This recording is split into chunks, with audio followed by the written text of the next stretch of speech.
Hey friends, it's Rich with God is Near, and this is this guy's Catholic, and he's on the Flagrant Podcast with Wes Huff. Um, and so he asked a question about the Apocrypha and pseudepigrapha and stuff for the Catholic Bible, and kind of how that came about. And so it'd be good to hear what Wes says about that.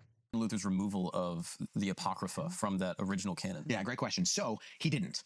But what does that mean? The Apocrypha? So Roman Catholics and Protestants have different number of books in their Bibles.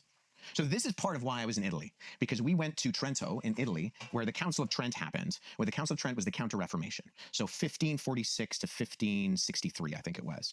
They respond to the Reformation because they're like, okay, like Protestantism has become this big thing. We need to deal with this. So let's try to bring the Protestants and the Catholics together and figure this out. So that we can reunite the believers? Sort of, although they invite the Protestants and they say, you can show up, but you can't vote. So that they don't really... and so the Protestants hear this and they're like, well, we're not showing up then. And a few show up later on. But part of the conversation is that there was no one Roman Catholic Bible. So you go back to, say, St. Jerome in the 4th century. He translates the Greek Old Testament and Greek New Testament into Latin. That's the Vulgate. It's the Vulgata, right? It just means like common. So people weren't speaking Greek anymore. They were speaking Latin. And so Constantine says, we need a Bible that people can actually read. So he commissions Jerome to translate the Bible into the language that everybody can read. At the time, though, Jerome doesn't believe that the Apocrypha, so this other group of books in the Old Testament, not the New Testament, are scripture. So Jerome argues against Augustine, who does believe they were scripture. But there's always this open conversation. The only council that makes any delineation on what scripture is the Council of Trent. So at Trent, that is when the Catholics would call it the deuterocanonical books. And I'm a little disappointed that you didn't use my term, though. Is that okay? Sure.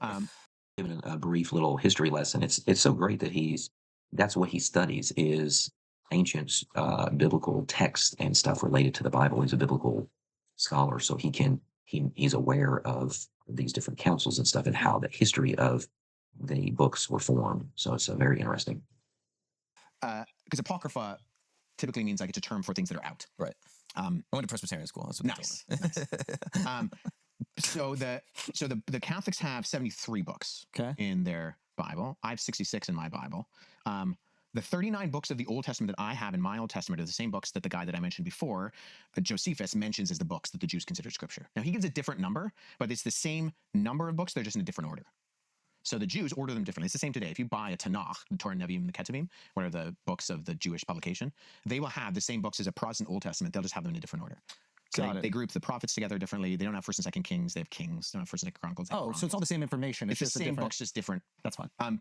Order. So Luther says, okay, there's all this debate. I'm just going to stick with the core. I'm going to cut out the chaff, and I'm just going to, this is the Bible. However, Luther still includes them in a separate section, which he labels Apocrypha. And actually, the First King James Bible in 1611 also did that. So did the Geneva Bible. So did the Bishop's Bible. There's a long-standing history of Bibles that include them because they're written in the intertestamental period between the last book of the Old Testament, Malachi, and the first book of the New Testament.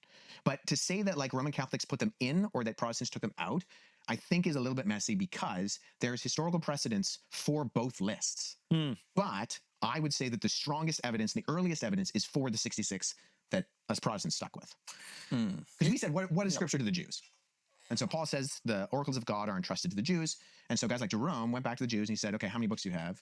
And they said, these. And he said, have you ever considered these other ones scripture? They said, no. And he's like, okay, well, that does it for me.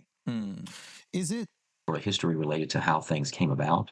And what he didn't address was the Apocrypha and pseudepigrapha. He didn't address that, the pseudepigrapha. He was talking about the Apocrypha some, and that they were not included in the original thinking that they should be together with the other books. And that's what he's saying. It's the Protestant Bible that did not have them in there because the Jews did not have them in there as that original list. And the same Old Testament, but just in same Old Testament material of the 39 books that they have. Those are the same as it was back then as it is today. That's some thoughts on that one. Hopefully it was helpful. Thank you for watching. Please subscribe, and we will see you on the next one.